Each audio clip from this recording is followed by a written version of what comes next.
Yang paling dirugikan adalah kita bersama Indonesia, dan yang paling diuntungkan adalah para bandar-bandar dan para pengusaha-pengusaha yang punya kemampuan, yang punya kapasitas di negara ini, seperti direktur utama dan komisaris segalanya ini. Maka harus dipanggil seluruh pejabat tinggi Pertamina. Tapi sepanjang sejarah Pertamina, dari dulu sampai detik ini, Pertamina memang markasnya rampok. Susah gitu, karena mafianya ini nggak di level atas, ada di level tengah, sampai di level bawah.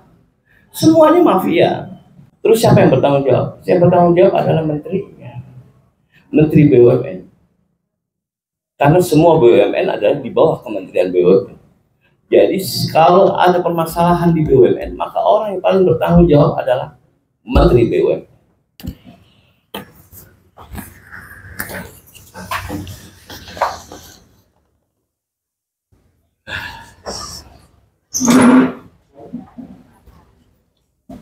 Teman-teman di sini masih ada yang kosong di depan. Oke, baik. Terima kasih, Bang. Saya panggil Bung atau Bang atau Bung Raja, dan Pemuda. Dan Rais. Terima kasih atas kehadiran sekaligus inisiatif untuk acara hari ini, untuk silaturahmi kita, teman-teman. Di 2 minggu terakhir, rakyat Indonesia itu dibuat galau gundah gulana terkait dengan isu yang sudah teman-teman ketahui, masalah yang sudah tidak usah saya uraikan karena teman-teman lebih tahu daripada saya. Yang kedua adalah dari kasus ini ada oligarki, teman-teman.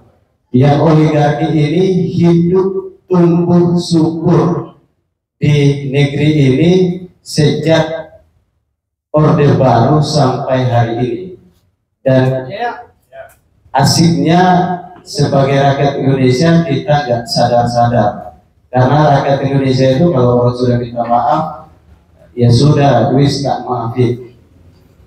Sedangkan kalau sudah oligarki minta maaf itu kan tidak sama seperti saudara kita atau kawan kita minta maaf. Tapi sebagai rakyat memang kita senang dibohongi dengan kata maaf. Yang kedua adalah teman-teman, hari ini selain oligarki yang sudah tumbuh berpuluh tahun di bangsa ini, juga kita di rakyat menjadi korban dari apa yang selama ini dibangun. Ada satu hal, Bung Raja dan Bang Is, yang hari ini saya semalam ngisi materi di teman-teman mahasiswa, saya bilang begini, kalau minyak oplosan yang soal bisnis minyak oplosan Pertalite dan Pertamax, saya pikir itu uangnya kecil. Tapi kenapa hari ini pemerintah tidak bongkar kasus minyak solar subsidi yang hari ini dibutuhkan atau untuk kebutuhan tambang, misalnya di Kalimantan, di Sulawesi misalnya.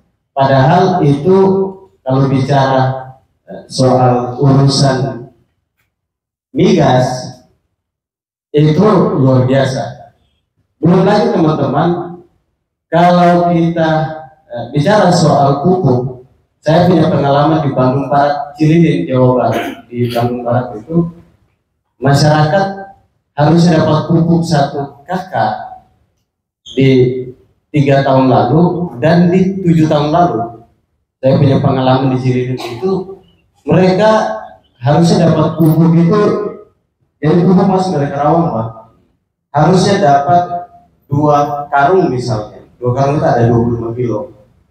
Tapi sampai di sana bisa setengah, dan itu sampai hari ini masih berlangsung. Dan hari ini etos konsentrasinya bukan soal kasus pupuk, tapi kita sebelum ke etos kawan-kawan, 2 isu ini pemuda itu harapan bangsa, pemuda itu adalah bangsa ini ke depan mau belok ke kiri, belok ke kanan, naik turun, naik turun, atau loncat kiri, loncat kanan ada di tangan pemuda katanya. Untuk itu kita beri aplaus dan apresiasi sekaligus pertama kita berikan kepada kaum muda yang diwakili oleh saudara kita Raja Agung Nusantara. Waktu dan tempat dipersilakan.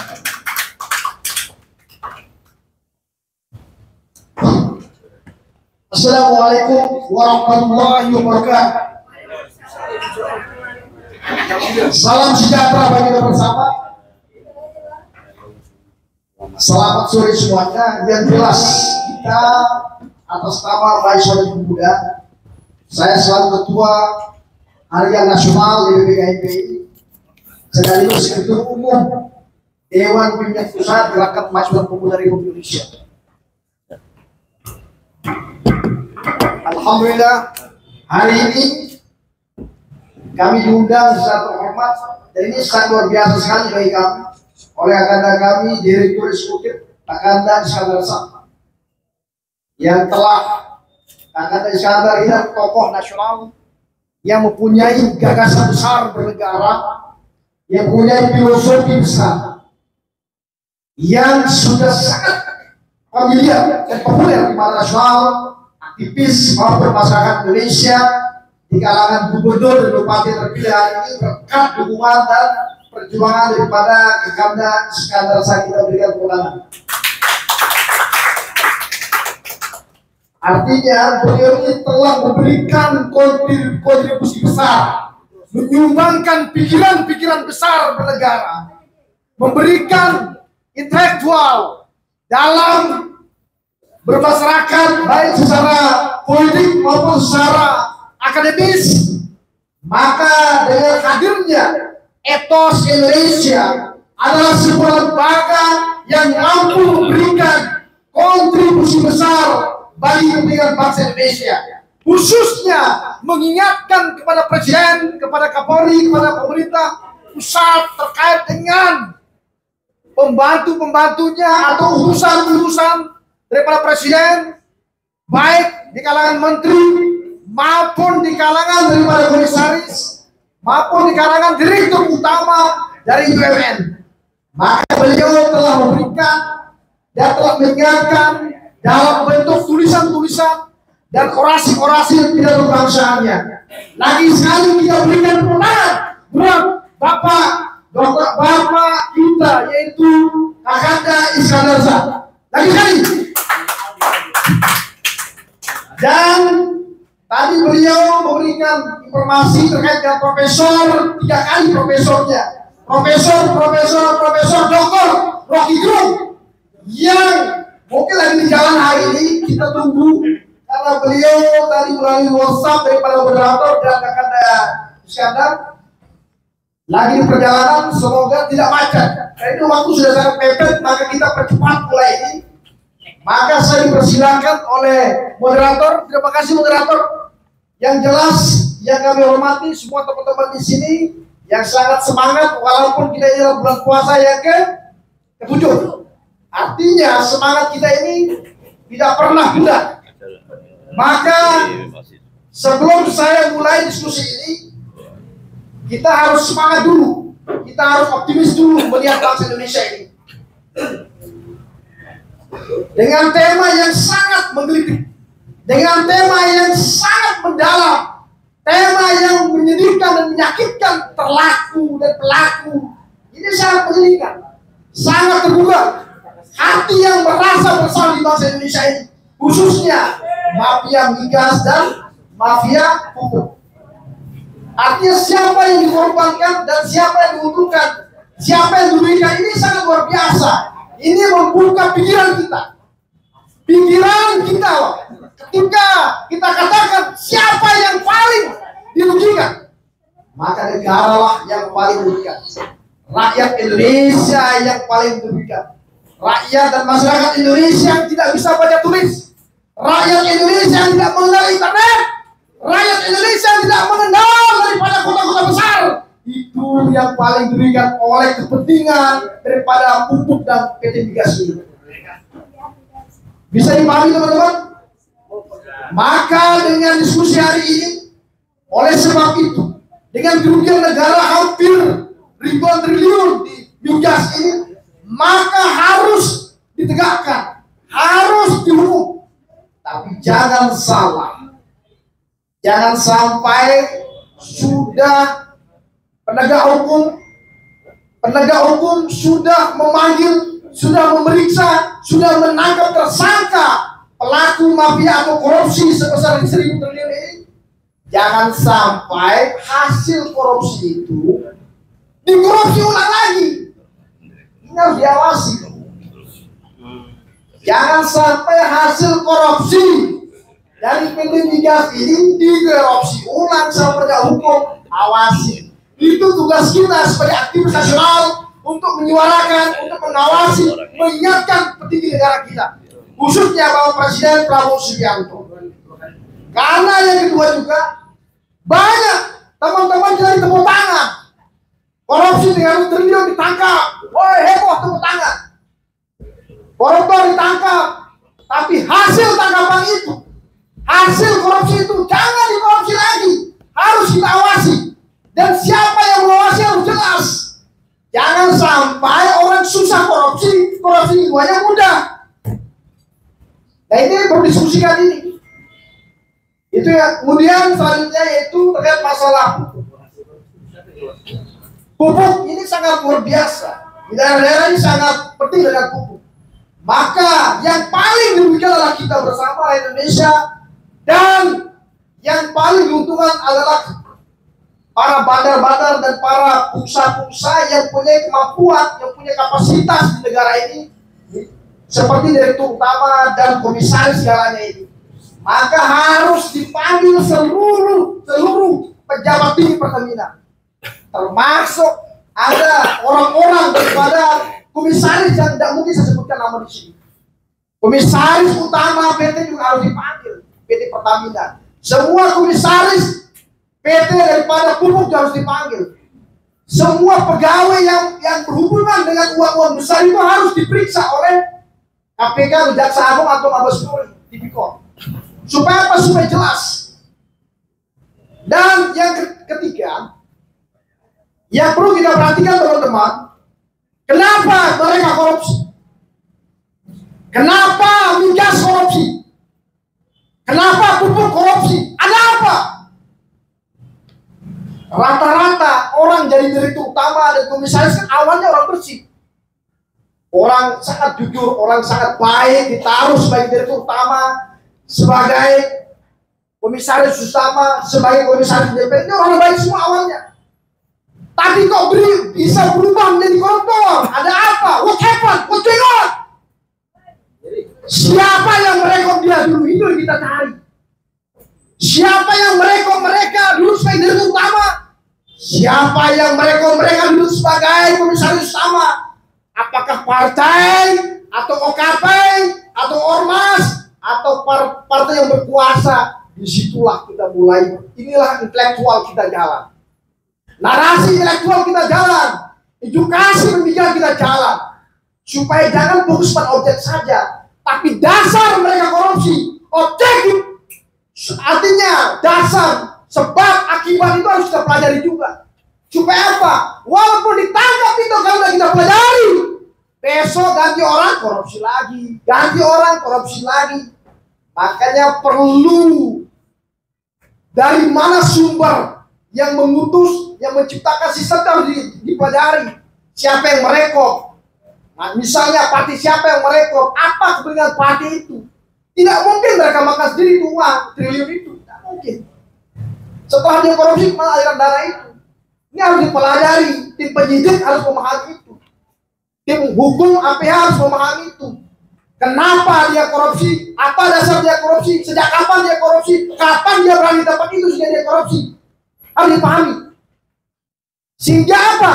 Sehingga tuntas. Kalau hanya tangkap, besok masuk orang, tangkap lagi. Besok masuk orang lagi, orang baru, tangkap lagi. Karena dibuat korupsi. Dipaksa untuk jadi koruptor. Terima kasih. Mereka.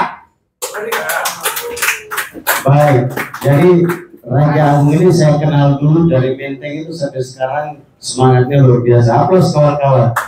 Jadi kalau anak muda itu semangatnya berarti kalau anak muda kira-kira begitu ya. Tadi sebelum saya ke Bang Is, tadi bilang bahwa rakyat yang tidak sekolah dan rakyat kecil yang mohon maaf bisa kita bilang di kampung-kampung dan buta huruf yang jadi korban. Raja, sebelum saya ke Bang Is, Bung Raja kira-kira dengan adanya kasus yang ada terjadi masalah mafia pupuk dan migas ini, kira-kira ini kan bukan hal baru. Jadi sampai hari ini sepengetahuan saya belum pernah ada pejabat negara yang ditetapkan jadi tersangka karena kasus mafia migas dan pupuk. Tetapi kalau anak buah, ya jadi korban. Apakah anak buah yang jadi korban ini kita bisa sebut mereka itu korban dari kebijakan yang ada di dalam lembaga itu, ataukah kita bilang mereka juga ikut terlibat? Saya paham itu, saya paham. Artinya gini, siapa paling tertinggi di Republik ini hari ini? Partai politik. Partai politik yang mengatur siapa menjadi presiden, siapa menjadi menteri, siapa menjadi gubernur, bupati, siapa yang menjadi oposisi. Itu partai politik. Sekalipun memang presiden, ini dasarnya kita bicara. Yang pertama, yang kedua, harus jelas ketua partai-partai ini. Jangan sembarangan jadi ketua partai. Ini harus diperjelas. Harus ada sistem yang jelas. Yang ketiga, kenapa misalnya menteri korupsi?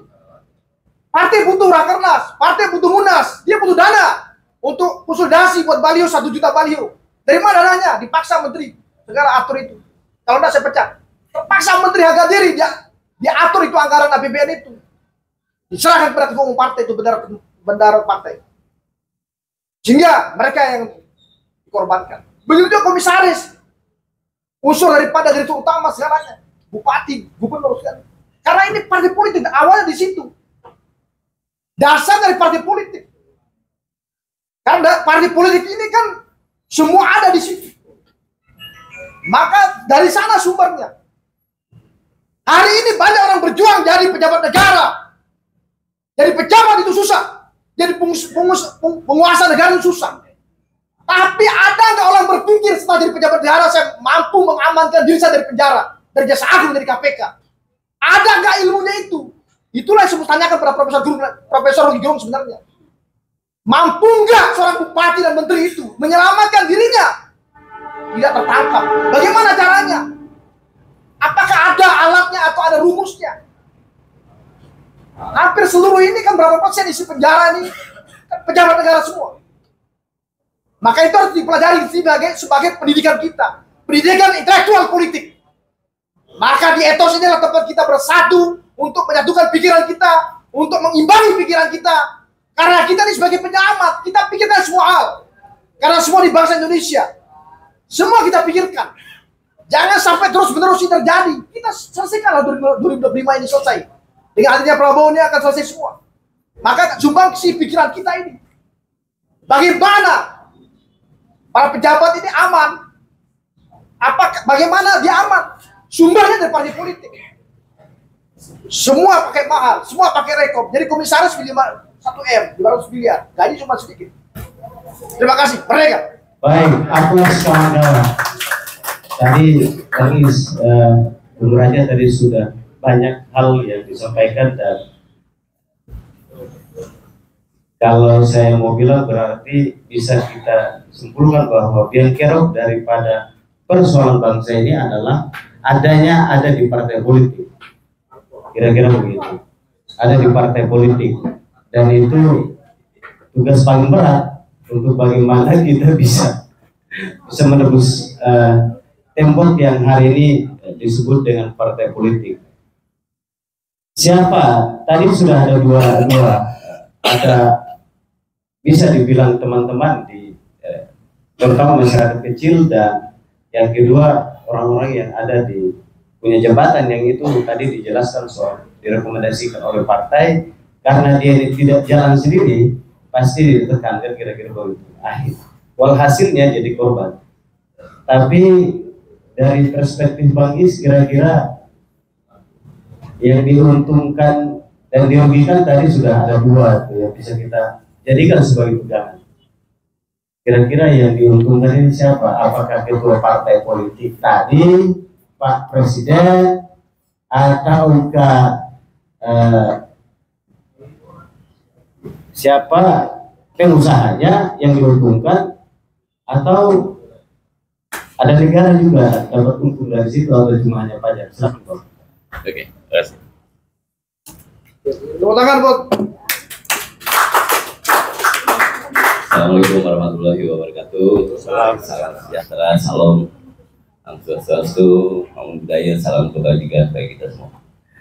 Terima kasih Anda telah membantu bersilaturahim bersama kawan-kawan semua di sini. Saya kagum juga sama beliau, sama Bung Raja Agung Nusantara ini, karena beliau dari dulu memang jago orasi. Jadi kalau demo suka saya liatin dulu, memang dia jago orasi.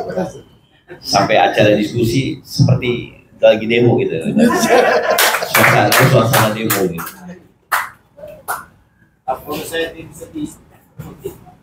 Nah, terkait judul yang disampaikan bahwa dalam tema diskusi hari ini adalah mafia migas dan pupuk. Sebenarnya saya lebih kepada konsen kepada pupuk, gitu. Karena pupuk ini sayalah yang mengangkat beritanya setelah saya melihat laporan audit dari tim audit eksternal ke BPK, terus BPK ke Jampitsus, maka di situ ada beberapa angka yang sengaja dimanipulasi oleh direksi pupuk Indonesia. Dan ini sudah saya sampaikan waktu podcast beberapa hari lalu dengan Adinda Abdullah. Nah, kalau yang dirugikan sudah pasti rakyat. Nggak mungkin ketua umum partai rugi, nggak mungkin. Nggak mungkin juga presiden dirugikan. Enggak, presiden nggak dirugikan. Yang pasti dirugikan adalah rakyat. Terutama ada petani, karena pupuk ini korelasinya adalah ke petani. Terkait proses hukum, ini masih terus saya tekan, saya minta kepada Kejaksaan Agung untuk segera memeriksa Direktur Utama dan Direktur Keuangan. Karena Direktur Utama dan Direktur Keuangan adalah dua orang yang menandatangani hasil audit. Jadi dua orang ini harus bertanggung jawab atas angka yang cukup fantastis, 8,3 triliun. 8,3 triliun itu kalau kita alokasikan buat pendidikan, paling tidak ada banyak anak bangsa kita yang terselamatkan sekolah hari ini. Ada beberapa orang-orang kawan-kawan kita yang hari ini mungkin masih bisa terbantukan kerjanya atau kuliah dengan angka yang 8,3 triliun. Jadi bukan angka yang kecil, 8,3 triliun. Bagi mereka kecil, ya kalau merampok sih enak-enak aja. Namanya ngerampok kan. Kalau ngerampok nggak lihat angkanya, setelahnya baru diakumulasi, oh besar juga ya rampokannya gitu. Kalau ngerampoknya nggak terasa gitu. Iya. Karena kan prosesnya nggak mungkin ngerampok 1 bulan kan. Ngerampok tuh minimal 2 bulan, 2 tahun minimal. Kayak Pertamina itu kan 5 tahun, udah hampir 1000 tel. 1000 tel ini kalau kita alokasikan untuk pendidikan, nggak usah makan gratis lah ya.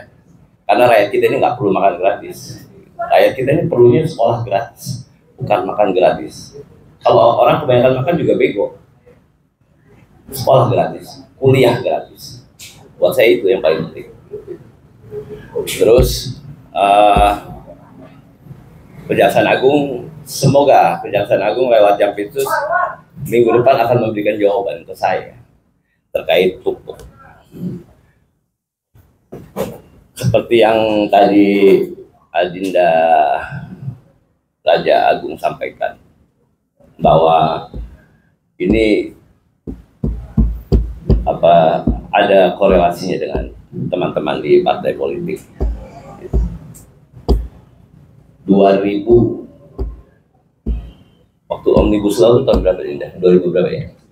2022 ya? 22 atau 21 ya? 2022 ya. Iya. Saya pernah buat podcast bahwa bubarkan aja partai politik karena nggak ada gunanya. Saya pernah ngomong, walaupun malamnya rumah saya dikepung, saya bilang bubarkan aja partai politik karena nggak ada gunanya. Sumber malapetaka Republik ini adalah partai politik. Orang-orang birokrat yang rata-rata ketangkap adalah sahabat-sahabat orang-orang partai politik. Lihat aja bupati, kalau bupatinya mungkin dari partai politik, bupati, wali kota, gubernur dari partai politik, sekdanya, kepala dinasnya, sampai level paling bawah, sampai kades, bermain dengan orang politik, ujung-ujungnya ya tersangkut masalah-masalah hukum.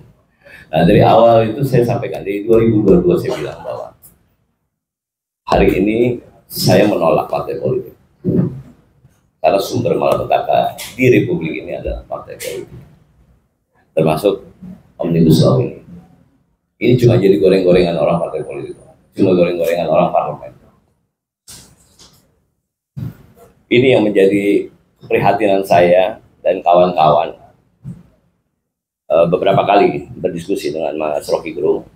Mas Rocky Gerung juga cerita sama saya, sampai semalam dia masih WA sama saya bahwa hari ini tolong jangan WA saya dulu karena WA saya sedang disadap. Terus saya tanya gini sama Mas Rocky Gerung, loh kok disadap Mas? Kenapa sih? Orang kritis pasti disadap. Kita ini padahal tidak kontra kepada pemerintah, tidak. Kita cuma memberikan masukan, mengkritisi, gitu. Dan kita akademis. Bagaimana kalau akademis sendiri dibungkam? Masalahnya seperti itu.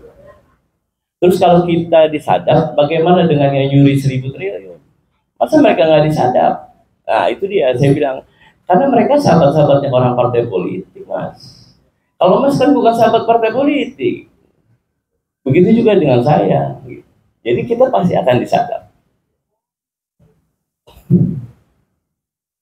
Kasus pupuk, nanti mungkin ada beberapa teman media nanti saya kasih ya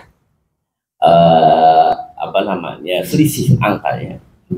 Kenapa saya bisa buat laporan itu? Kenapa saya bisa sampaikan itu?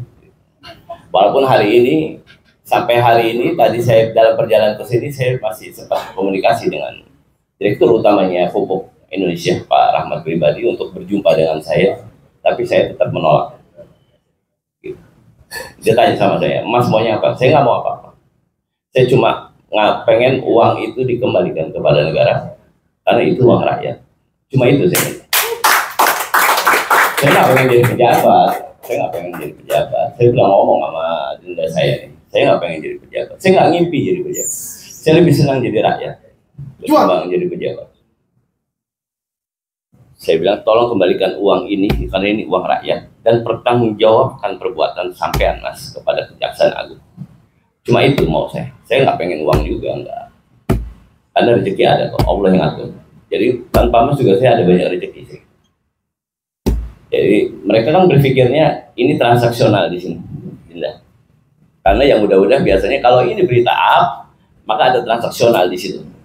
Ada celah untuk melakukan transaksional. Dan mereka menganggap kita ini sama dengan orang-orang partai politik. Oh tidak, saya bukan orang partai politik. Saya bukan. Saya tim surveyor. Saya membantu teman-teman menganalisa setiap permasalahan-permasalahan. Sebenarnya Pertamina itu sudah pernah saya sudah buat analisa waktu itu di 2023. Ya, tapi stop waktu itu, stop ketahan gitu. Tim auditnya juga pernah sampaikan, ini auditnya nggak beres nih, Pertamina nih. Tapi sepanjang sejarah Pertamina, dari dulu sampai detik ini, Pertamina memang markasnya rampok. Susah gitu, karena mafianya ini nggak di level atas, ada di level tengah, sampai di level bawah. Semuanya mafia. Jadi sulit gitu, sangat sulit untuk ini dihabisin di atas, tengahnya masih main. Tengahnya dia dihabisin, bawah masih main, bawah dihabisin, naik lagi di atas. Susah, ini sulit banget. Sulit sekali, karena memang dari dulu gitu. Dari dulu Pertamina memang seperti itu gitu. Jadi ya sulit, memang sulit, butuh waktu lama untuk membenahi Pertamina ini. Ahok ditaruh di situ juga nggak guna kok. Ahok ini kan orang yang keras tidak, yang pukul-pukul aja orang, yang tabrak-tabrak aja nggak guna kok di situ, nggak dianggap kok ini. Apalagi komisaris atau direktur utama yang kelemar-kelemar, saya rasa ya tambah tak berguna gitu. Nah, ada pertanyaan ke saya, apakah penanganan masalah kasus pupuk maupun Pertamina ini adalah goodwill atau political will dari Pak Presiden Prabowo membersihkan negara ini dari orang-orang seperti itu, atau ini adalah bagian cuma proses mereka untuk ganti baju aja? Pemainnya tetap, bajunya aja yang ganti, seperti itu, ya kan? Itu pernah dipertanyakan tuh sama Dinda di podcast. Saya bilang, semoga dua-duanya enggak.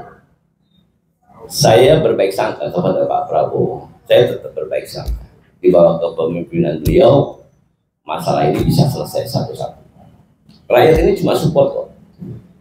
Rakyat ini cuma support. Tinggal kita lihat aja sebagaimana besarnya keberanian Pak Prabowo untuk menyelesaikan masalah bangsa ini, masalah bangsa.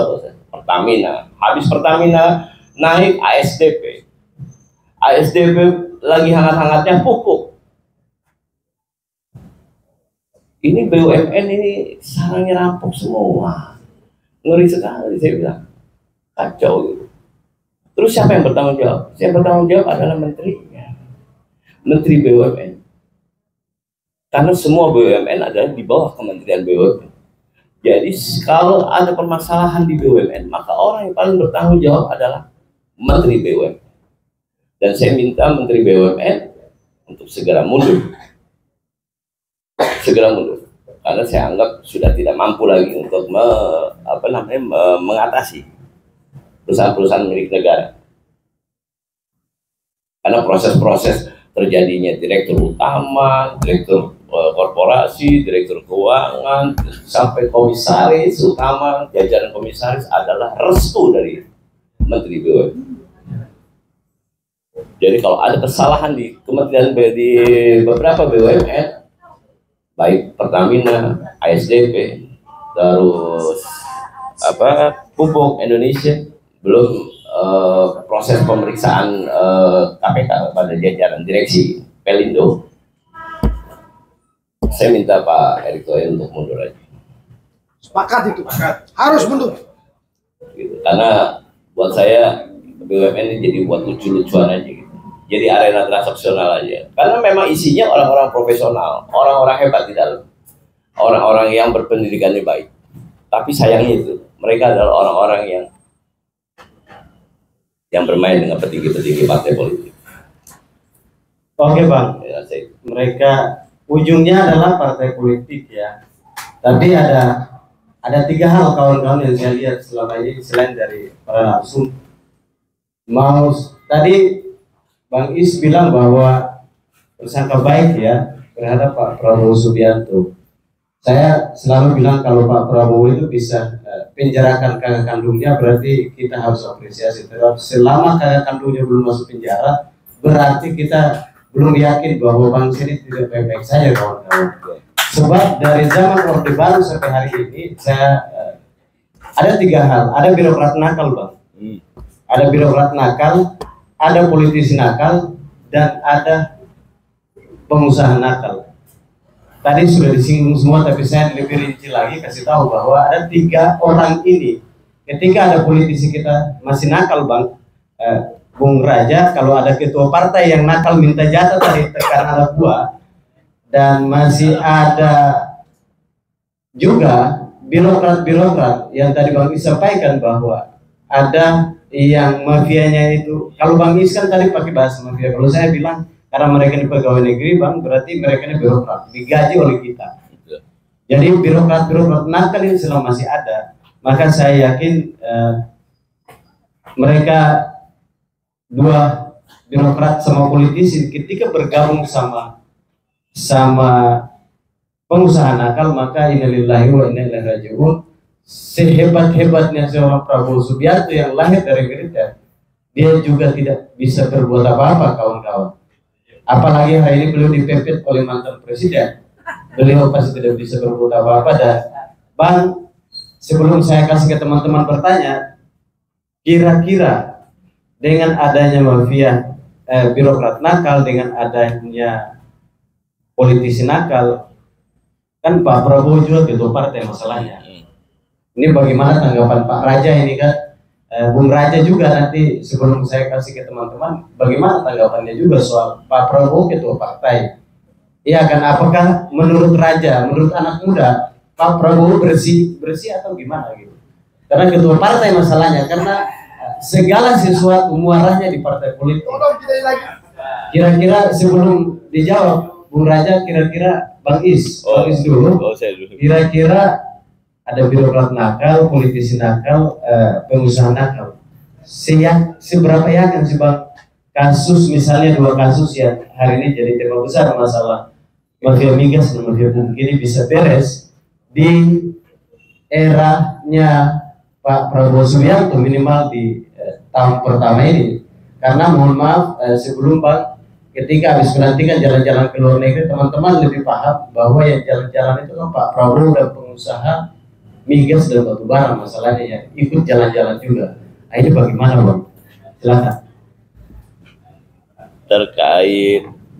Terkait masalah birokrat yang nakal ya, birokrat nakal. Ini kalau birokrat kita memang udah nakal dari lahir nakal, gitu. Karena mental, ini perkaranya mental. 10 tahun sebelum Pak Prabowo menjadi presiden ke-7 itu punya tagline revolusi mental. Ternyata revolusi mental itu memang benar-benar membuat bangsa ini menjadi cacat mental. Nggak punya mental sama sekali, nggak punya moral. Dalam sejarah Republik ini, saya tim survei yang membuat survei kepolisian se-Indonesia. Di tahun ini tingkat kriminalitas kita tembus di 80%. Tandanya negara kita dalam kondisi tidak baik-baik saja. Di eranya Pak Harto dulu, Orde Baru, itu kriminalitas tidak tembus di angka 20%. Hebat Pak Harto. Tidak pernah tembus di angka 20%. Hari ini tingkat kriminalitas kita itu 80% tembus. Kita kembali lagi, Dinda. Kalau kita bicara tingkat kriminalitas tinggi, maka kita kembali lagi. Kita kembali kepada sumber daya manusia. Dimana kalau sumber daya manusianya rendah, maka tingkat kriminalitasnya tinggi. Di lapangan pekerjaan tidak ada, maka tingkat kriminalitasnya tinggi. Seperti itu. Terkait pertanyaan Dinda, masalah Pak Prabowo sebagai ketua umum partai, tapi dia juga sebagai presiden. Dinda, saya berharap Pak Prabowo ini kan presiden gitu. Saya nggak lihat beliau ini ketua umum partai, saya nggak lihat. Tapi saya lihatnya adalah seorang presiden. Artinya dia bukan punya Gerindra, tapi dia punya seluruh bangsa Indonesia. Rakyat Indonesia ini akan punya presiden. Makanya saya selalu berbaik sangka. Semoga Pak Prabowo benar-benar bisa melihat kondisi di bawah, semuanya, perkara-perkara di bawah. Ini semua sudah rusak. Indonesia dalam fase yang sangat rendah hari ini. Korupsi di mana-mana. Kita ini negara, tadinya negara ketiga, hari ini menjadi negara kedua terkorup di dunia, Indonesia.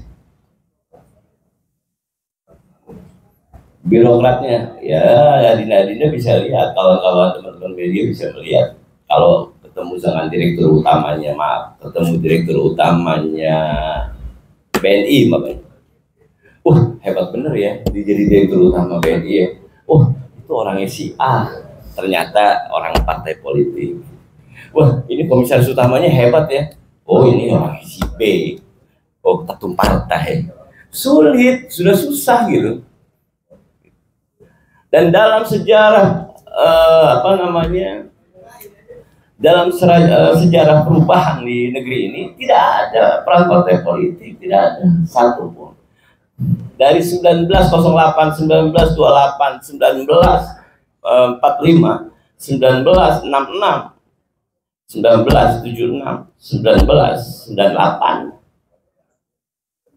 Tidak ada peran partai politik. 98 saya nggak ngeliat partai politik. Yang saya lihat mahasiswa dan kawan-kawan muda. Jadi saya berharap kawan-kawan muda jangan membuat saya hopeless. Karena kawan-kawan muda adalah kawan-kawan yang bisa memberikan perubahan nanti.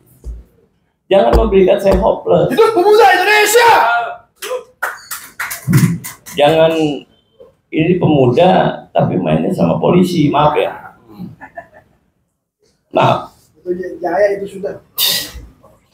Maaf banget. Saya tim survei polisi, tapi kalau salah saya koreksi Pak Sigit. Saya tim survei polisi. Kalau ada polisi salah, saya tegur Kapolda. Kan kawan yang baik begitu. Betul. Bukan kawan yang baik begitu orang temannya salah, tetap didukung. Itu brengsek non. Kalau saya gitu, saya buat surveinya polisi. Ada polisi salah, makanya saya tegur Pak Sigit. Pak, ini nggak benar, ini nggak benar, ini tidak benar. Seperti itu. Bukan kita menjadi spy-nya mereka. Oh tidak, saya tidak mau. Dari zaman saya kuliah saya anti. Kalau mau saya jadi polisi dari dulu sudah jadi polisi, saya nggak mau. Jadi begitu. Jadi semuanya sistem yang salah di era reformasi, yang ini kebablasannya. Jadi kata yang baik adalah untuk membenahi bangsa ini hari ini, bukan reformasi tidak. Tapi bangsa ini memang perlu revolusi karena moral dan mentalnya sudah babak. Berarti kalau potensi korupsi misalnya di pupuk dan migas, Pak Prabowo kira-kira berapa persen terutama bisa menyelesaikan masalah ini? Kalau Saya tetap optimis, Pak. Saya berbaik sangka Pak Prabowo bisa selesaikan ini dengan perintahan Kejaksaan Agung 100% saya yakin. Dengan syarat kita sebagai masyarakat, sebagai pemuda tetap support beliau. Saya yakin. Oke, baik. Terima kasih Bang. Aplaus kawan-kawan. Kita tunggu kerja Kejaksaan Agung soal kasus korupsi. Tetapi menariknya Pak Prabowo kan tadi saya ulangi lagi ya biar Bung Raja lebih jelas. Ini kan anak muda bos. Anak muda ini kan harus kita lihat bagaimana mereka harus bersikap. Jadi kira-kira Pak Prabowo sebagai ketua umum partai yang dari hulu sampai hilir masalah bangsa ini ada di partai, dan tadi sudah jelas mereka tidak pernah berbuat perubahan apapun. Misalnya mohon maaf, ada partai Islam banyak di Indonesia, tapi kalau orang-orang diperkosa di Timur Tengah, TKI TKW mereka diam. Itu kan salah satu contoh bahwa partai diam melihat saudara-saudara kita yang kerja di luar negeri diperkosa, mohon maaf, dan mereka diam. Itu salah satu contoh bahwa partai politik kita tidak berbuat apa-apa. Seraya ini masalahnya di partai ini kan kita semua sudah tahu bahwa lo punya kuasa, lo bisa memerintahkan, kira-kira begitu. Masalah korupsi dan nepotisme sudah jelas bahwa rakyat yang salah dan banyak juga anak buah yang salah. Kalau anak buah salah, rakyat salah, terus kapan dan bagaimana caranya biar kita mengetahui dan kita rakyat tahu bahwa yang salah itu adalah ketua umum partai atau pengambil kebijakan. Misalnya tadi bicara soal BUMN ya Erick Thohir misalnya. Karena kalau dalam rumah anak salah, anak nakal kan bapaknya yang salah. Bukan omnya kan kira-kira begitu, tapi bapaknya selama ada bapaknya. Bagaimana Bung Raja kira-kira melihat itu Pak Prabowo ketua partai punya kepentingan banyak, ini bagaimana ini soal korupsi tadi rakyat yang jadi sasaran yang dirugikan dan anak buah bagaimana? Ada tes. Halo. Kan belum selesai saya bicara, ada pengecualian, kecuali ketua umum partai Gerindra. Kenapa? Karena Presiden Prabowo sebelum jadi presiden saja dia sudah membantu banyak hal, masalah TKI, TKW segalanya. Dan yang ditangkap masalah Pertamina, masalah pupuk misalnya, masalah yang lain, Di zaman siapa? Di zaman Prabowo, dan belum setahun menjabat. Kelakuan di masa lalu yang dievaluasi, diperiksa. Itu poin pertama. Yang kedua, Prabowo ini jangankan saya optimis sebagaimana Kakanda sekarang. Saya optimis 1 juta % dengan Prabowo ini. Hanya beliau saya harapkan di negara ini. Yang lain tidak saya percaya. Maka saya meminta Presiden Prabowo Subianto untuk menekan Jaksa Agung, menekan KPK, menekan Kapolri untuk menertibkan negara ini. Karena kalau sudah seirama mereka semua ini, Kapolri, Panglima TNI, Jaksa Agung, KPK, aman. Sekarang Panglima tertinggi adalah Presiden Prabowo Subianto. Walaupun satu sen saya mendapat uang dari Prabowo, tapi memang itu fakta rasionalitas. Seperti itu. Terima kasih. Baik, aplaus untuk narasumber kita kawan-kawan. Ada tambahan sedikit. Oke, silakan Pak. Oke. Saya ada tambahan sedikit terkait partai politik ya. Nah, hari ini kita mengalami satu musibah besar. Kalau negara ini menghadirkan banyak orang lucu ketimbang orang pintar yang dihadirkan oleh teman-teman dari partai politik. Ya, hampir 30% lebih isinya parlemen dari 575 anggota dewan adalah orang-orang lucu. Orang-orang lucu yang kita nggak tahu background, nggak jelas. Saya prihatin. Misalnya siapa Pak? Contoh. Oh banyak, pelawak, main sinetron. Kan saya bilang, saya lebih seret kalau adinda kita ini jadi anggota DPR atau kawan-kawan adinda saya di sini, karena beliau melalui proses yang mereka paham. Ini terbalik, pelawaknya anggota DPR, stafnya aktivis. Ini lucu nih. Kalau saya jadi anggota DPR, pelawaknya saya suruh jadi staf ahli. Nggak mungkin saya mau jadi staf ahlinya komik. Oh, tar dulu, siapa dia? Staf ahlinya Ahmad Dhani, siapa dia? Suruh nyanyi aja yang benar. Oh, saya kan gitu. Saya nggak pernah mau. Dan kenapa kemarin saya mau nyalon anggota DPR, tiba-tiba saya mundur? Karena itu. Saya nggak mau. Saya lebih baik seperti saat ini menjadi rakyat biasa ketimbang saya jadi. Lihat aja di parlemen juga nggak ada fungsinya kok mereka.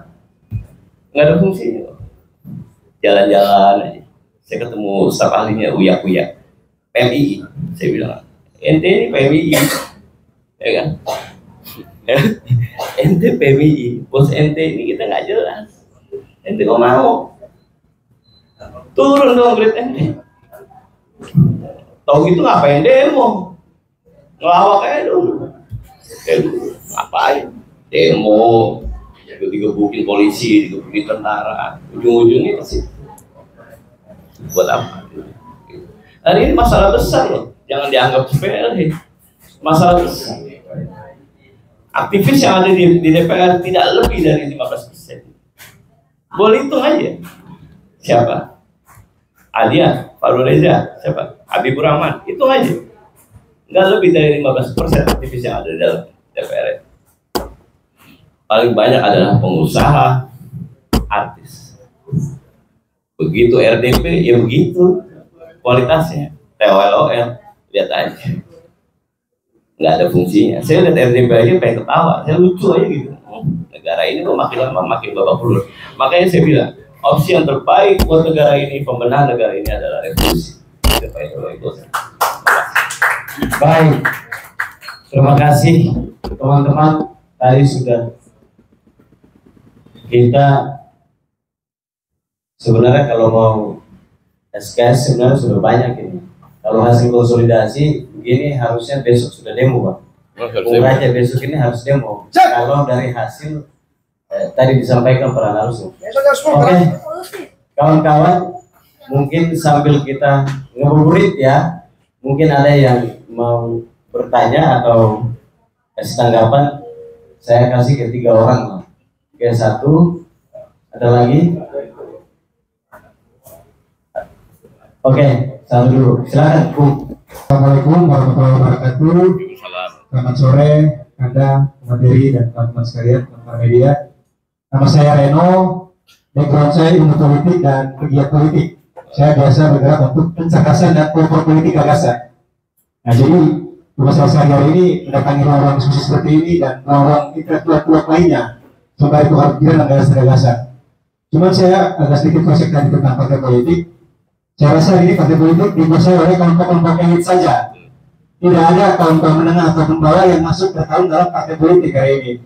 Semua mewarisi anak-anak pejabat, anak-anak dinasti, anak-anak penguasa yang belum berpengalaman di bidang pengkaderan, namun sudah berani terjun ke persyaratan dunia politik. Nah, ini masalah tentunya. Artinya apa? Kita menempatkan orang yang salah di tempat yang salah. Not right man on right place. Ini agak keliru kita. Akibatnya kita melakukan kehancuran hari ini, kan? Ya, karena orang-orang itu tidak ahli di bidangnya masing-masing. Kita lihat berapa sedang politik yang masuk ke dalam DPR hari ini atau pemerintahan hari ini. Sangat ironi ya, teman-teman, kita lihat terjadi korupsi, nepotisme, ini terang-terangan dilakukan di bangsa ini. Akibatnya kita terpecah belah, kita kehilangan harapan, kita kehilangan panutan dan teladan. Jadi saya sangat apresiasi kegiatan hari ini saudari dari Etos Institusi Indonesia. Kita berikan aplaus sekali lagi teman-teman untuk Etos Indonesia. Nah, pertanyaan saya, bagaimana bisa mencapai Indonesia yang cerah atau ada harapan seperti apa yang bisa mendobrak situasi hari ini, bisa meningkatkan kesejahteraan dengan cita-cita para pemimpin kita yang merdeka, adil, makmur, dan sejahtera. Mungkin ke saya kembalikan ke Anda. Baik, terima kasih. Ada lagi? Oke, kalau nggak ada, langsung saja. Ini pertanyaannya, kalau diskusi begini Bung Raja, bagi pertanyaannya pasti kita akan ketemu di forum itu nggak jauh-jauh dari situ. Iya. Jadi kira-kira karena hari ini orang Indonesia banyak galau, kira-kira apa tipsnya biar kita minimal Indonesia emas itu kita nggak dapat emasnya, minimal dapat serpihan-serpihannya lah. Kira-kira begitu, atau cahaya-cahaya emas di kegelapan lah. Silakan, Bang Is. Kalau Indonesia emas dengan kondisi sekarang lama-lama jadi Indonesia cemas, bukan emas, jadi cemas. Gitu. Saya apresiasi apa yang disampaikan oleh Adinda. Gitu. Sangat saya apresiasi. Jarang nih anak muda punya pikiran kayak gini. Karena anak muda sekarang hobinya main game sama TikTok. Jadi untuk mikirin perubahan ini agak berat. Saya selalu sampaikan itu ke teman-teman mahasiswa kalau acara-acara diskusi. Bagaimana kalian berpikir soal negara? Kalau kalian berkumpul ini bukan mau ngomongin negara, tapi kalian main game rame-rame. Gimana kalian mau mikirin negara? Dan ini yang paling disukai oleh elit-elit politik. Semakin generasinya bodoh, semakin suka dia. Semakin dia bawa tuh keluarganya, anaknya, istrinya masuk situ semua. Dan tradisi-tradisi yang Dinda sampaikan bahwa anaknya ketua umum partai ini, anaknya sekjen partai ini jadi A, B, C, anggota DPRD, ini membuat teman-teman muda hari ini menjadi pesimis. Karena dia pintar di kampus, aktivis tulen melalui proses panjang, karena dia bapaknya bukan siapa-siapa, jadi minder dia. Apa mungkin gue masuk ke dalam situ? Apa mungkin gue bisa masuk ke wilayah itu? Sedangkan di partai politik ini yang saya tahu, partai politik yang benar-benar kaderisasinya baik adalah PDIP dan Golkar dan PKS. Cuma 3 itu. Yang lain, maaf ya, asal-asalan ya, sorry gitu. Asal-asalan aja gitu. Termasuk partai Pak Prabowo nih ya, maaf Pak, maaf. Dia ketua DPC ini ditelepon aja gitu. Kau jadi ketua DPC gitu. Kalau PDIP, Golkar dan PKS tidak. Dia melalui proses luar biasa. Kaderisasinya hebat. Ada musranting, muscam, musyawarah DPC, DPD gitu. Prosesnya panjang. Nah, hal-hal yang kayak gini harusnya partai politik itu paham. Harusnya mengerti mereka proses-proses itu. Dulu saya ingat Bang Luhut Sitompul ini ribut dengan Pak Amir Samsudin. Demokrat, sama-sama Demokrat, sehingga Bang Luhut loncat ke PDIP. Gara-gara anaknya Bang Amir Samsudin ini dari pengurus kecamatan masuk ke dalam pengurus DPP. Dan itulah yang diprotes sama Bang Ruhut Sitompul waktu itu. Kata Bang Ruhut Sitompul, dalam jenjang karir militer aja itu ada kopral dulu, ada sersan, ada perwira pertama, perwira menengah. Nggak ada dari sersan tahu-tahu langsung jenderal, nggak bisa. Harus ada proses. Nah, proses ini yang hari ini diabaikan oleh petinggi-petinggi partai politik. Lihat aja DPR, ada Mujani, Pak Mujani adiknya juga anggota DPR, istrinya ada juga, gitu. Terus kalau rapat, kayak rapat keluarga dong, lucu bener dalam Republik ini kan. Makanya saya bilang, jalan terbaik perubahan Republik ini adalah revolusi. Revolusi harus revolusi, tidak ada kata lain selain revolusi. Berarti kalau nggak revolusi, pertanyaan tadi tidak bisa terjawab karena cerah sedikit. Oh iya, harus revolusi. Karena dengan revolusi maka semua orang-orang yang kita anggap nggak benar itu akan menyingkir sendiri kok. Percaya? Kita revolusi, artis-artis yang di DPR itu nggak ada, nggak ngantor. Percaya mas? Dan revolusi adalah bagian dari proses untuk mencari siapa orang Indonesia yang benar-benar baik, orang Indonesia yang benar-benar berguna buat bangsa. Mereka nggak ada gunanya kok. Orang acara Polda mana waktu itu ya, Polda Jateng, banyak anggota polisi yang nggak hafal lagu Indonesia Raya kok. Benar polisi loh, lagu Indonesia Raya nyanyi nggak hafal. Saya pengen tahu aja, oh ini kayak gini bisa jadi polisi gitu, bingung saya. Itu kelihatannya sepele, tapi lagu kebangsaan ini luar biasa loh, tidak? Ngarangnya aja luar biasa. Kayak Supratman ini ngarang lagu ini luar biasa. Satu-satunya lagu kebangsaan negara yang punya roh Indonesia Raya. Lagunya luar biasa, syairnya luar biasa, musiknya luar biasa. Nah, kalau ini aja lagu Indonesia Raya aja anak bangsanya nggak hafal, udah bubar aja Republik ini. Gimana mau beresin? Mau ngurusin pupuk gitu. Ini kan masalah moral, mental. Kalau kita punya tanggung jawab sebagai pemimpin bahwa ini adalah bangsa gue, nggak sembarangan lo ngerampok bangsa ini, enak aja. Kalau itu terbesit dalam pikiran dan hati pemimpin kita, kecil kok masalah ini, kecil, sepele.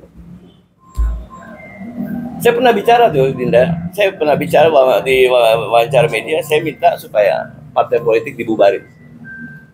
Saya pulang sampai rumah jam 2 pagi, rumah saya dikepung. Rumah saya dikepung. Cuma saya tahu aja, karena saya udah biasa dikepung dari zaman dulu. Jadi saya tahu aja.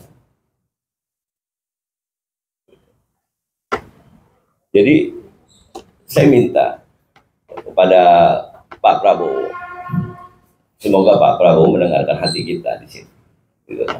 Mendengarkan hati kawan-kawan yang ada di sini. Syukur-syukur beliau punya utusan intel yang ada di sini, ya kan?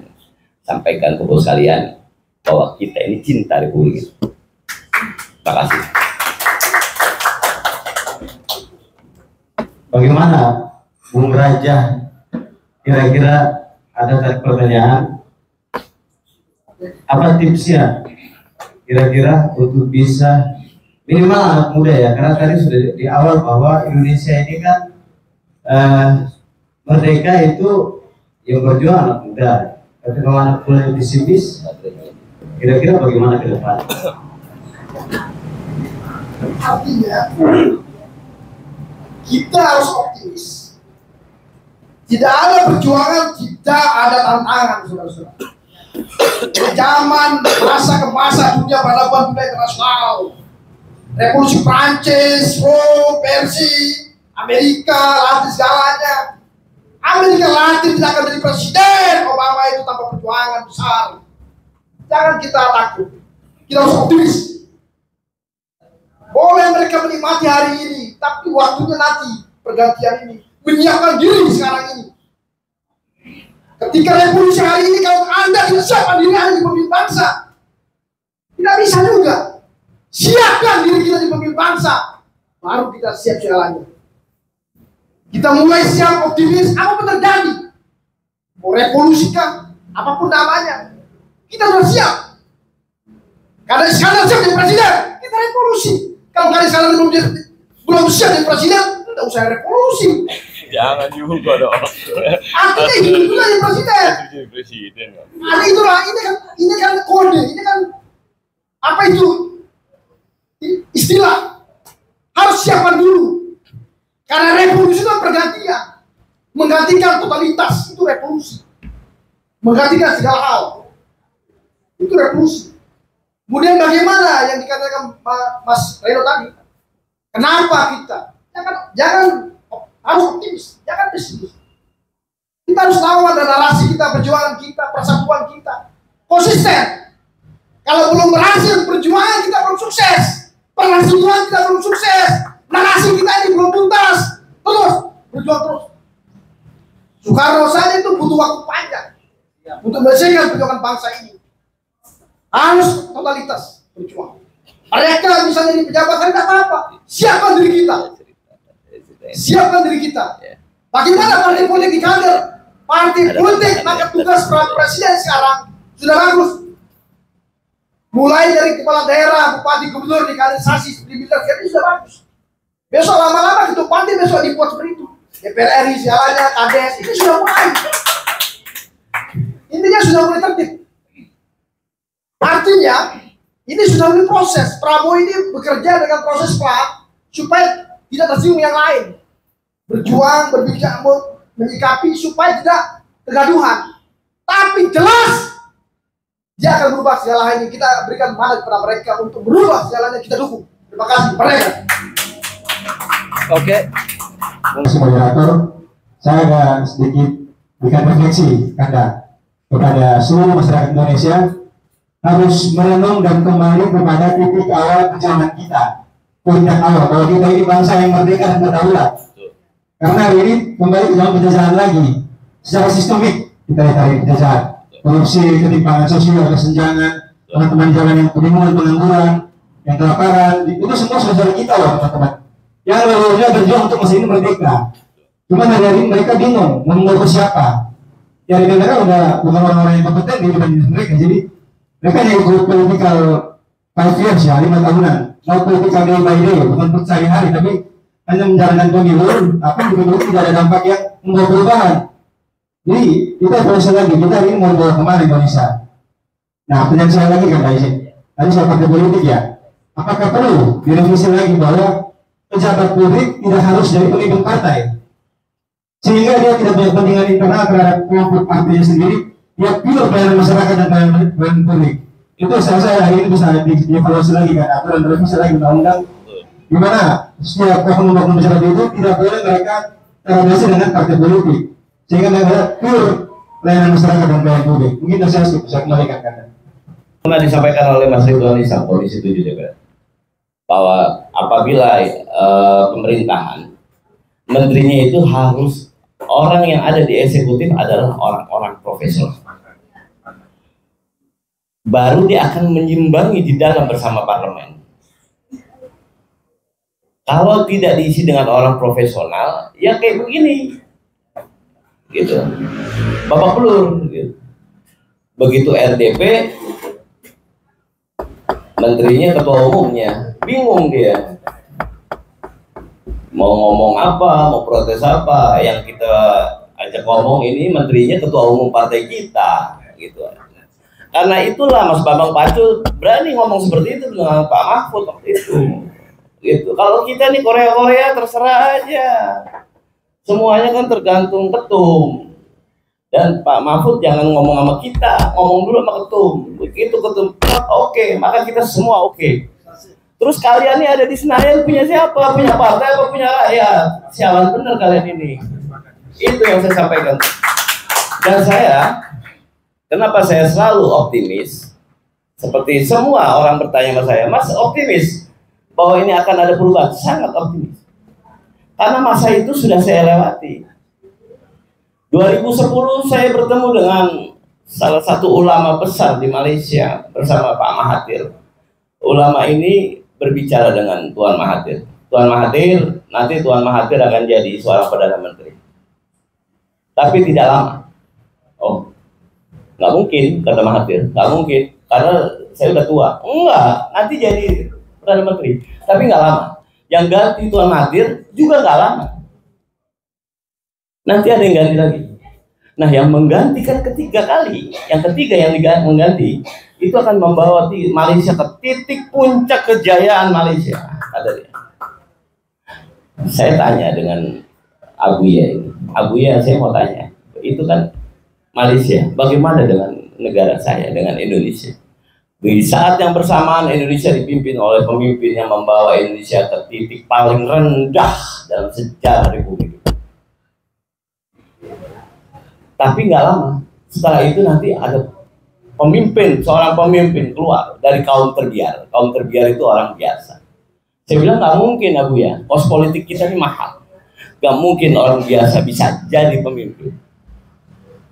Oh enggak lewat pemilu, Mas. Lewat apa, Abuya? Lewat darah. Dan udaranya, hawanya hari ini sudah mulai terasa di kuping saya. Kita tinggal menunggu aja siapa pemimpin itu nanti akan keluar. Dan rasa itu. Makanya saya selalu yakin akan ada perubahan, sangat yakin, 1000% saya yakin. Lihat aja, orang-orang yang nggak ada gunanya buat bangsa ini dengan sendirinya akan menyingkir dari Republik ini. Saya yakin. Makasih. Baik. Oke, kawan-kawan. Ada lagi yang bertanya? Oh, ada 1, 2. Oke, silakan. Baik, assalamualaikum warahmatullahi wabarakatuh. Waalaikumsalam. Perkenalkan, nama saya Edwan dari kampus Universitas Islam Indonesia, Islam kita Indonesia. Nah, melebar daripada apa yang tadi pemateri sampaikan, saya pikir melihat bangsa ini cukup jelas ya, bagaimana dan sumber dari korupsi itu, yaitu salah satunya adalah kos politik kita sangat mahal. Nah, itulah yang menyebabkan para yang pemilik modal memberikan mandat untuk mengkosi atau yang dia rasa berpotensi untuk jadi, apakah jadi wali kota, gubernur, bupati maupun presiden itu pun sendiri. Nah, melihat dari fenomena itu, kita sebagai pemuda hari ini yang notabene-nya berangkat dari katakanlah masyarakat miskin ke bawah atau masyarakat rendah, sangat minim melihat bangsa kita hari ini. Nah, ada kemudian harapan yang dilontarkan oleh Kakanda Iskandar saya gitu ya, memberikan suatu penegasan bahwa akan ada saatnya bangsa ini akan mengalami suatu proses revolusi. Nah, persoalannya adalah bagaimana melihat jalan-jalan kesananya, bahwa kita ini sebagai pemuda tentu sangat menginginkan perubahan itu. Karena kehendak kemudian untuk memimpin ke depan, tentu kami punya hasrat ke sana.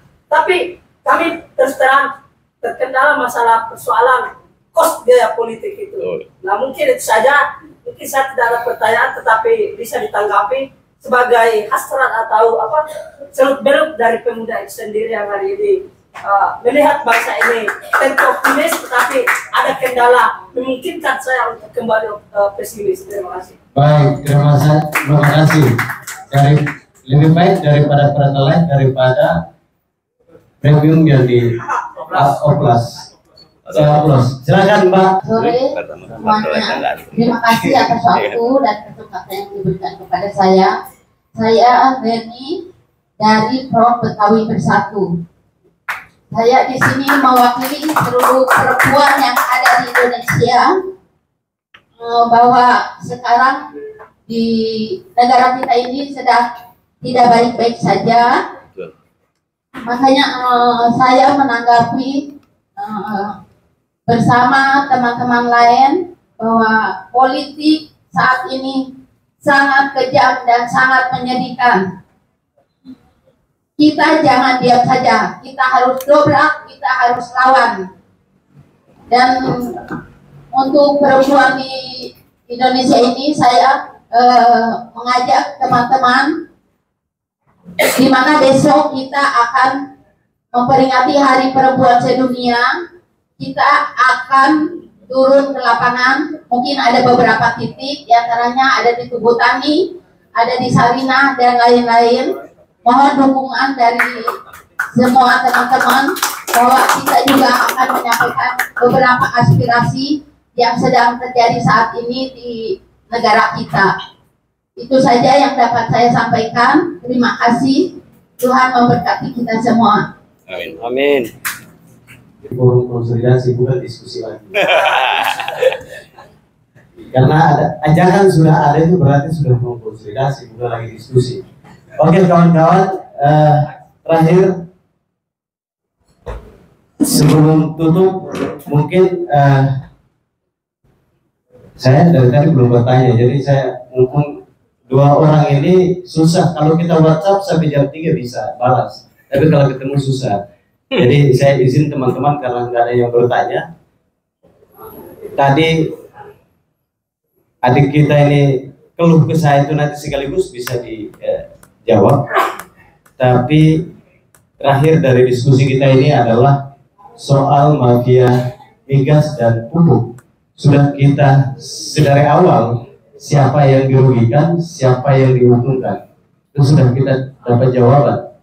Dan hari ini saya, kalau kedua narasumber bilang mereka optimis, saya agak sedikit pesimis soalnya karena kondisi hari ini dan koalisi hari ini bukan koalisi aktivis dan anak muda lagi berkumpul, tetapi mantan presiden bersama presiden berkumpul dan para pengusaha dan pelawak berkumpul, jadi ya artis ya. Jadi saya nggak bisa bilang bahwa kita pasti ada sebuah perubahan di 5 tahun terakhir ini, tapi insya Allah tugas kita memang tadi bisa kita buat acara-acara sebagaimana hari ini kita lakukan, karena lebih baik jadi pertalite daripada jadi pertama yang di oplosan ya, itu bahaya.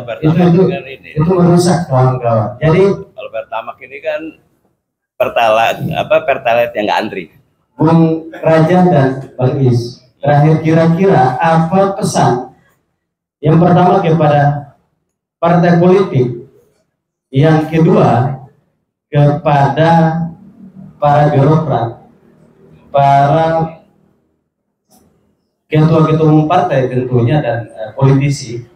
Dan politisi ini lebih penting lagi itu yang kemarin baru kita semua punya hak suara untuk memilih mereka di Senayan. Dan birokrasi kita, pengusaha, dan terpenting adalah pemuda. Apa pesannya agar di 5 tahun ke depan, atau lebih spesifik lagi, jangan sampai kasus korupsi yang lagi ramai hari ini, masalah mafia migas dan pupuk ini sebagaimana kasus terdahulu, misalnya ribut 2 minggu sampai 1 bulan, selesai hilang begitu saja. Nah, apa pesannya agar ini tuntas dan optimis yang tadi disampaikan oleh Bang Is dan Bung Raja ini bisa tercapai, apa yang diharapkan dari Pak Prabowo sebagai presiden yang luar biasa. Saya sebut Pak Jokowi karena masih mantan rasa presiden, masih terngiang-ngiang ya. Iya, karena setiap hari di TV, jadi agak terpengaruh saya. Oke, bagaimana harapan kita sebagai ketua umum partai Gerindra sekaligus presiden? Nah, lalu satu lagi, apa pesannya? Karena ini ada anak muda yang hari ini jadi wakil presiden. Dari tadi Raja ini, Bung Raja ini gak nyinggung wakil presiden, padahal wakil presidennya anak muda kira-kira. Dan mungkin ada masukan atau kritik kan penting. Apa kira-kira masukan dan kritik terhadap anak muda yang hari ini mengawal orang tua ini agar sama-sama membawa Indonesia ke Indonesia yang diidam-idamkan oleh pemimpin bangsa? Dan jangan lagi sampai ke depan kita duduk diskusi lagi di sini dengan isi dompet yang sama, dengan wajah yang sama, dengan keluh kesah yang sama, dengan kendaraan yang sama. Apa pesan kepada mereka-mereka ini? Sebelum kita buka puasa, sebelum saya tutup, saya butuh pesan atau masukan kepada mereka-mereka yang tadi saya sebut. Saya memulai dari Bung Raja dulu.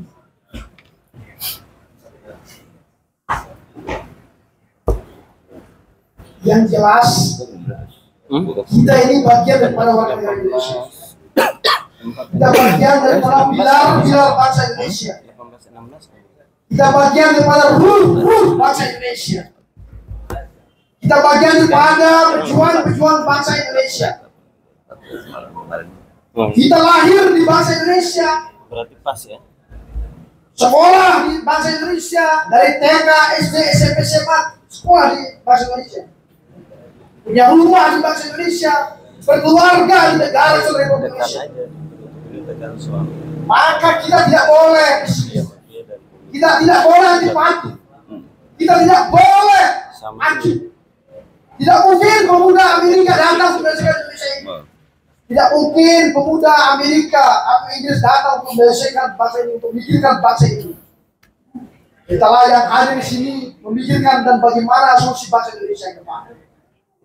Maka dengan kondisi bangsa Indonesia seperti ini, kami yakin dan kami akan tetap optimis mengawal perjuangan bangsa Indonesia. Kami minta kepada Presiden Indonesia menerbitkan seluruh pejabat tinggi negara. Maka kuncinya ada pada Presiden hari ini. Presiden yang menyelesaikan semua ini. Jaksa Agung tidak mampu, KPK tidak mampu, Kapolri tidak mampu. Hanya ada di Presiden. Presidenlah yang mengatur segala ini. Maka kita hanya meminta, mengingatkan, mendoakan Presiden Prabowo Subianto supaya tetap ingat, tetap sadar, dan kita tetap membantu dan memperjuangkan dan mendukung mereka. Dan kita sebagai warga negara Indonesia, sebagai pejuang bangsa Indonesia, ketika tokoh bangsa telah berjasa, kita berikan apresiasi. Tapi ketika mereka menyimpan, kita berikan kritisan, kita berikan solusi. Itulah pejuang aktivis bangsa Indonesia terbaik, merdeka. Silakan, Bang Is. Oke. Di closing statement saya hanya sampaikan kepada kawan-kawan semua, kita harus tetap optimis, terutama Adinda saya tadi yang curhat ya. Optimis, Dinda. Ini 2025 tidak menutup kemungkinan 2030 Anda jadi wakil ketua DPRD atau ketua DPR ini. Gitu. Karena kesempatan itu pasti ada. Kesempatan itu masih ada. Tinggal kita sebagai generasi kita mau perubahan atau enggak, atau kita tetap stuck dengan kondisi seperti ini. Kita harus optimis. Kalau saya tetap optimis, Makanya saya meminta kepada Pak Prabowo selaku pemimpin negeri ini. Saya tidak melihat dia sebagai ketua umum Partai Gerindra, tapi saya melihat dia sebagai kepala negara. Semoga beliau tetap sehat supaya tidak ada suksesi di tengah jalan. Ya, saya berharap beliau bisa memerintahkan Jaksa Agung untuk bisa menyelesaikan kasus migas dan pupuk yang jelas-jelas sudah merugikan bangsa dan negara ini. Kalau Jaksa Agung tidak mampu, maka saya minta Jaksa Agung juga mundur dari posisi Jaksa Agung. Kapolri tidak mampu, Kapolri juga mundur dari posisi Kapolri. Kalau tidak bisa membantu menyelesaikan persoalan-persoalan bangsa ini. Saya rasa itu, Dinda. Jadi kita tetap pada optimis, yakin bahwa bangsa ini adalah bangsa besar, bangsa yang mewakili anatomi tubuh manusia adalah Indonesia. Negeri ini 62% adalah air. Kita ini air. 62% wilayah Indonesia adalah air. Mewakili anatomi tubuh manusia. Hebat, luar biasa pokoknya bangsa ini. Bahkan saya pernah jumpa dengan ulama-ulama besar di Timur Tengah. Mereka cerita bahwa pemimpin Islam dunia itu nanti adanya dari negara apa. Jadi saya sangat yakin. Makanya nama lembaga survei saya Ethos. Ethos itu singkatan dari It's Time on Schedule. Waktunya timur dalam jadwal. Saya yakin sekali bahwa seorang Imam Mahdi itu akan hadir di Indonesia. Terima kasih. Bang, pesan buat wakil presiden gimana? Kalau wakil presiden saya nggak punya pesan, karena saya nggak kenal juga sama orang itu kan. Jadi nggak penting juga saya sama beliau, ya kan. Soalnya saya bikin selamat kepada Pak Prabowo aja waktu beliau terpilih jadi dilantik jadi presiden. Saya kirim karangan bunga ke Kertanegara juga yang saya ucapin Pak Prabowo. Saya diundang ke DPR waktu pelantikan beliau sama Kudori, itu juga yang ngundang juga Pak Prabowo. Jadi Gibran saya nggak kenal. Iya, saya nggak. Kalau bapaknya kenal. Salaman ya, salaman. Baik. Pak Raja sebagai anak muda terakhir tadi belum Masalah Prabowo ini kan punya wakil, ada anak muda Gibran.